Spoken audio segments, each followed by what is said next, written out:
सर्दियों में सूरज भी सरकारी दफ्तर का बाबू हो जाता है। सुबह देर से आता है और शाम को जल्दी चला जाता है।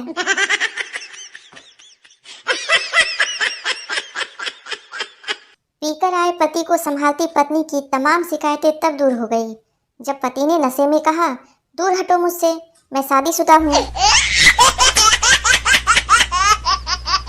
बकवास करने से मन हल्का हो जाता है और सुनने वाले का सर भारी। इसे वैज्ञानिक भाषा में ऊर्जा स्थानांतरण कहते हैं। जब कोई खुद कार खरीदता है बहुत मेहनत से, खून पसीने की कमाई से खरीदी है। जब पड़ोसी नई कार खरीदे, हराम का पैसा है साले के पास, ये नहीं लेगा तो कौन लेगा। सोच हमेशा ऊंची होनी चाहिए, इसलिए मैं हमेशा छत पर जाकर सोचता हूँ।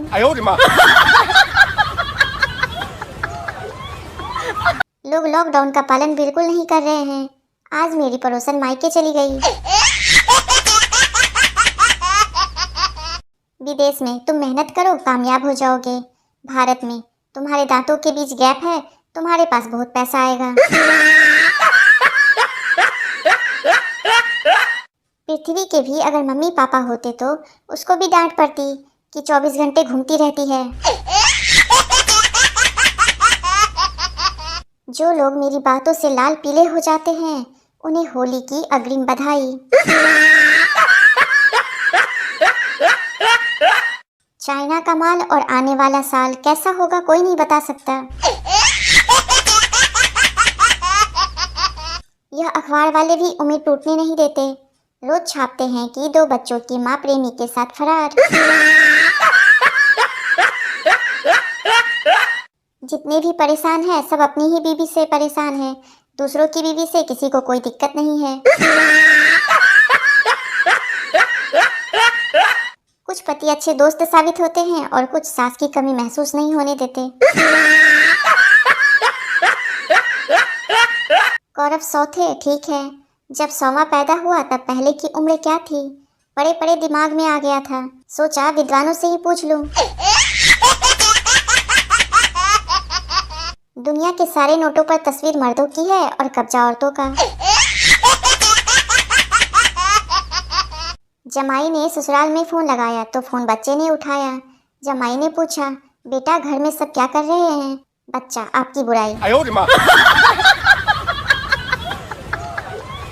कभी कभी तो अमीर दिखने के चक्कर में आइसक्रीम का ढक्कन बिना चाटे ही फेंकना पड़ जाता है। कागज पर लिखी गजल बकरी चबा गई। चर्चा पूरे शहर में हुई कि बकरी शेर खा गई। क्या फायदा ऐसे में गूगल का, जो ये भी न बता पाए कि एग्जाम में कौन कौन से सवाल आने वाले हैं। रोज शाम बैठते हैं हम 3 यार, मैं, बर्तन और भीम बार।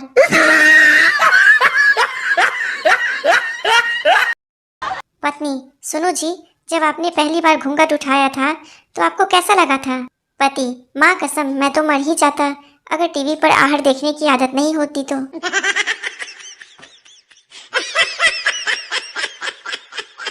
पति शराब पीकर घर आया, लेकिन पत्नी की बातें ना सुननी पड़े इसलिए वो अपना लैपटॉप लेकर काम करने का नाटक करने लगा। पत्नी, आज फिर पीकर आए हो? पति, नहीं तो। पत्नी, फिर अटैची खोलकर क्या टाइप कर रहा है बेवरे?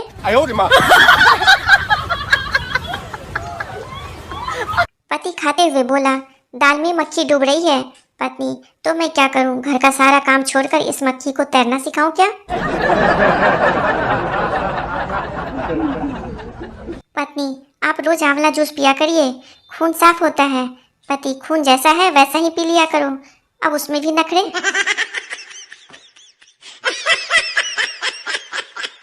पत्नी, शर्ट अच्छी लग रही है आप पर। पति, चाहे जितनी चापलूसी कर लो, नई साड़ी नहीं मिलेगी। पत्नी, सिर्फ शर्ट अच्छी लग रही है, मुंह वैसे ही है, कुत्ते जैसा।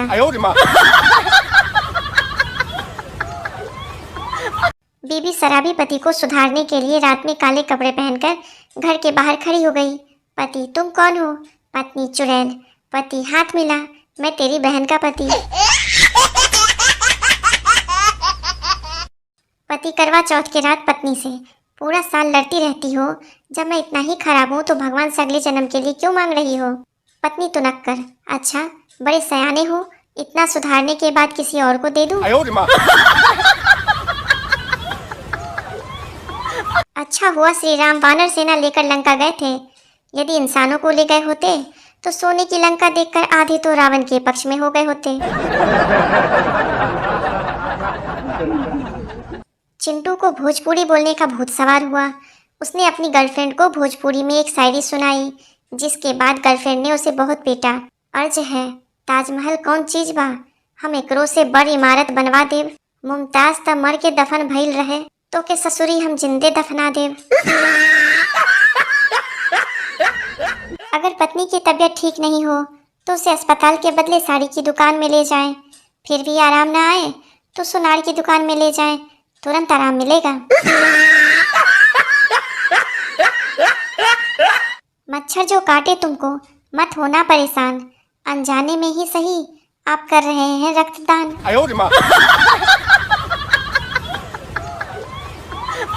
एक मुर्गी किराने की दुकान पर जाकर बोली, एक अंडा दो। दुकानदार ने पूछा, तुम खुद मुर्गी होकर भी अंडा क्यों खरीदती है? मुर्गी ने जवाब दिया, मुर्गे ने कहा है खरीद कर ला, 5 रुपए के लिए फिगर खराब मत कर।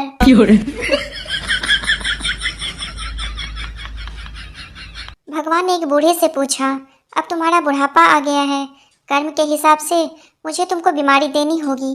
तुम्हारी भक्ति की वजह से 2 में से एक बीमारी चुनने का मौका देता हूँ, या तो याददाश्त खो जाएगी या हाथ पैर कांपेंगे। बूढ़े ने अपने मित्र से पूछने की इजाज़त लेकर मित्र से पूछा। मित्र ने कहा कि हाथ पांव कांपने की बीमारी मांगना, क्योंकि गिलास में से एक आध पैक छलक जाए तो कोई बात नहीं, पर बोतल रखी कहाँ है यही भूल जाओगे तो भारी मुश्किल हो जाएगी। यमराज, बोलो प्राणी, तुम कहाँ जाना चाहते हो, स्वर्ग में या नर्क में? आदमी, प्रभु पृथ्वी से मेरा मोबाइल और चार्जर मंगवा दो, मैं कहीं भी रह लूंगा। गब्बर, मच्छरों को मार दो। सांबा, ठीक है। गब्बर, अरे मच्छर फिर भिनभिना रहे हैं, मारे नहीं। सांबा, मच्छर तो मार दिए हैं, ये तो उनकी विधवाएं हैं जो विलाप कर रही है। एक बच्चे ने अपने पापा से पूछा, पापा शादी में कुल मिलाकर कितना खर्च होगा? पापा ने कहा, पता नहीं बेटा, मैं तो अभी तक चुका रहा हूँ। सुरेश, आओ दिनेश तैरने चलते हैं। दिनेश, नहीं, मैंने कसम खाई है कि जब तक तैरना नहीं सीख लूंगा तब तक पानी के पास नहीं जाऊंगा।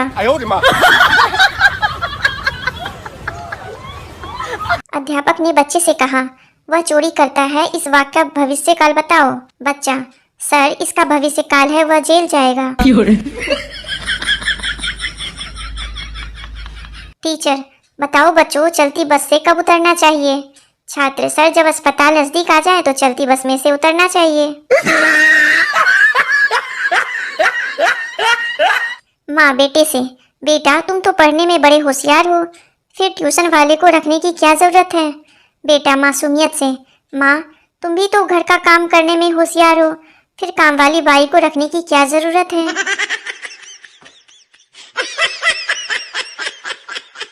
पब्लिक टॉयलेट में लिखा था दुनिया चांद पर पहुंच गई और तू यहीं बैठा है। पप्पू ने अपना दिमाग लगाया और नीचे लिखा, चांद पर पानी नहीं था इसलिए वापस आ गया। जज, घर में मालिक होते हुए भी तूने चोरी कैसे की?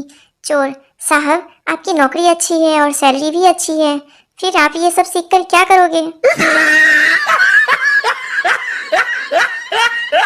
मेरा पतला दोस्त खूनदान करने गया था, कैंप वाले उसे 2 यूनिट खून चढ़ाकर बोले, जा जी ले अपनी जिंदगी। औरत की सबसे बड़ी समस्या क्या होती है? जब बहू बनती है तो सास अच्छी नहीं मिलती, और जब सास बनती है तो बहू अच्छी नहीं मिलती।